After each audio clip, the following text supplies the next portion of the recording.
대법원 2020년 8월 20일 선고 2019다 14110, 14127, 14134, 14141 판결 사건명 임금 판시사항 1. 어떠한 임금이 통상임금에 속하는지 판단하는 기준 판결료지 1. 어떠한 임금이 통상임금에 속하는지는 그 임금이 소정근로의 대가로 근로자에게 지급되는 금품으로서 정기적, 일률적, 고정적으로 지급되는 것인지를 기준으로 객관적인 성질에 따라 판단하여야 한다. 소정근로의 대가라 함은 근로자가 소정근로시간에 통상적으로 제공하기로 정한 근로에 관하여 사용자와 근로자가 지급하기로 약정한 금품을 말한다. 근로자가 소정근로시간을 초과하여 근로를 제공하거나 근로계약에서 제공하기로 정한 근로 외에 근로를 특별히 제공함으로써 사용자로부터 추가로 지급받는 임금이나 소정근로시간의 근로와는 관련 없이 지급받는 임금은 소정근로의 대가라 할 수 없으므로 통상임금에 속하지 아니한다. 소정근로의 대가가 무엇인지는 근로자와 사용자가 소정근로시간에 통상적으로 제공하기로 정한 근로자의 근로의 가치를 어떻게 평가하고 그에 대하여 얼마의 금품을 지급하기로 정하였는지를 기준으로 전체적으로 판단하여야 한다. 판시사항 2. 근로계약에서 정한 휴식시간이나 수면시간이 근로시간에 속하는지 휴게시간에 속하는지 판단하는 기준. 판결료지 2. 근로시간이란 근로자가 사용자의 지휘, 감독을 받으면서 근로계약에 따른 근로를 제공하는 시간, 즉 실근로시간을 말하고 휴게시간이란 근로시간 도중에 사용자의 지휘, 감독으로부터 해방되어 근로자가 자유로이 이용할 수 있는 시간을 말한다. 따라서 근로자가 작업시간 도중에 실제로 작업에 종사하지 않은 대기시간이나 휴식, 수면시간이라 하더라도 근로자에게 자유로운 이용이 보장된 것이 아니라 실질적으로 사용자의 지휘, 감독을 받고 있는 시간이라면 근로시간에 포함된다고 보아야 한다. 근로계약에서 정한 휴식시간이나 수면시간이 근로시간에 속하는지 휴게시간에 속하는지는 특정 업종이나 업무의 종류에 따라 일률적으로 판단할 것이 아니다.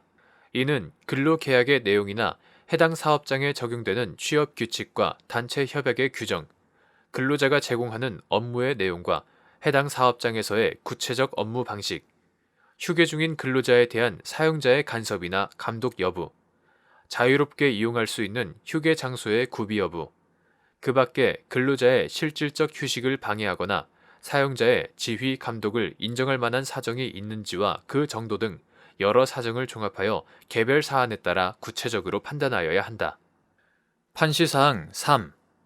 구근로기준법 제56조에 따라 휴일 근로수당을 지급하여야 하는 휴일 근로에 단체 협약이나 취업규칙 등에 의하여 휴일로 정하여진 날의 근로가 포함되는지 여부, 적급 및 휴일로 정하였는지 판단하는 기준.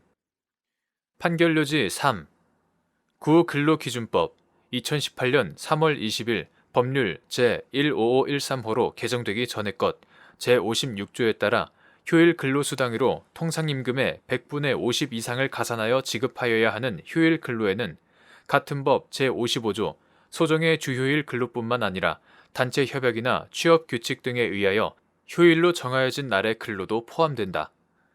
그리고 휴일로 정하였는지는 단체 협약이나 취업규칙 등에 있는 휴일 관련 규정의 문헌과 그러한 규정을 두게 된 경위, 해당 사업장과 동종업계의 근로시간에 관한 규율 체계와 관행, 근로 제공이 이루어진 경우 실제로 지급된 임금의 명목과 지급 금액, 지급액의 산정 방식 등을 종합적으로 고려하여 판단하여야 한다. 판시사항 4. 근로자가 소재기 당시 통상임금이 잘못 산정되었음을 전제로 근로기준법상 통상임금을 기준으로 지급하여야 하는 법정수당의 일부를 청구하면서 장차 청구 금액을 확장할 뜻을 표시하였고 이후 통상임금에 포함되는 급여 항목을 변경 또는 추가하여 법정수당 청구 금액을 확장한 경우 소멸시효 중단의 효력 발생 범위. 판결료지 4.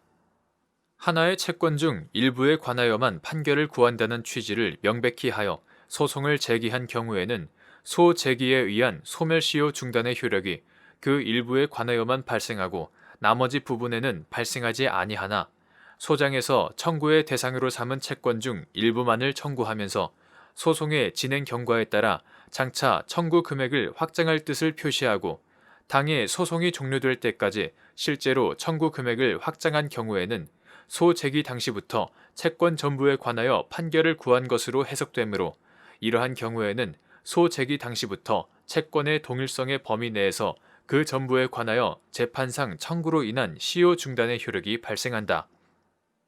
근로자가 소 제기 당시 통상임금이 잘못 산정되었음을 전제로 근로기준법상 통상임금을 기준으로 지급하여야 하는 법정수당의 일부를 청구하면서 장차 청구 금액을 확장할 뜻을 표시하였고 이후 소송의 진행 경과에 따라 통상임금에 포함되는 급여 항목을 변경 또는 추가하여 법정수당 청구 금액을 확장한 경우 소 제기 당시부터 청구한 법정수당 전부에 관하여 시효 중단의 효력이 발생한다. 판시사항 5.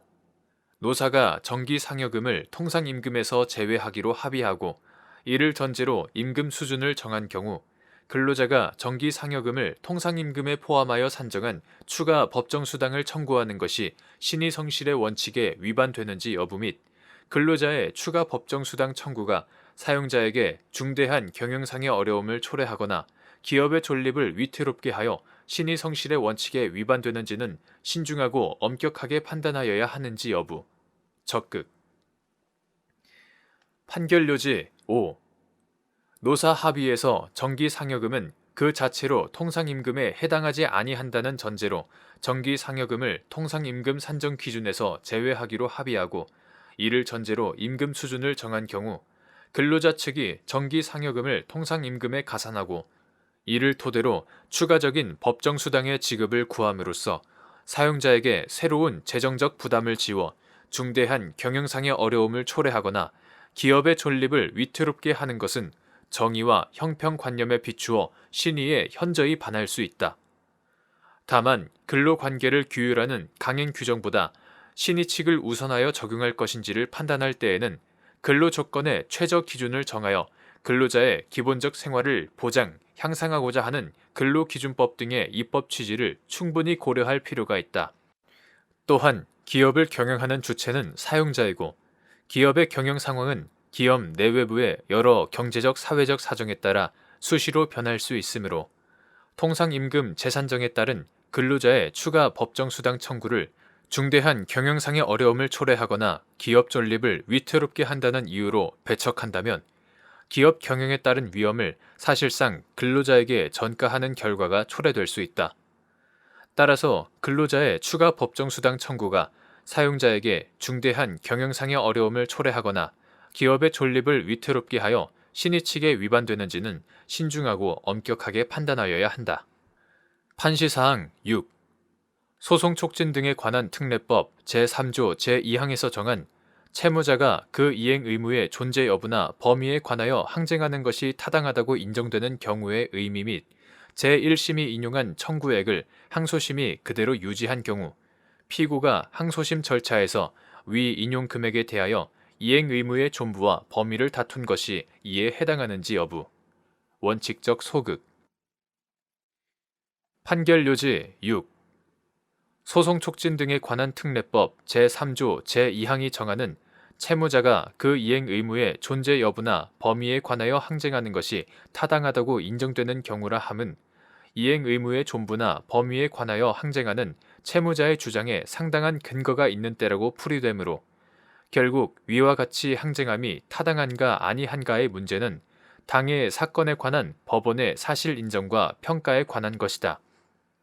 그러나 제1심이 인용한 청구액을 항소심이 그대로 유지한 경우 특별한 사정이 없는 한 피고가 항소심 절차에서 위 인용 금액에 대하여 이행 의무의 존부와 범위를 다툰 것은 타당하다고 볼 수 없다.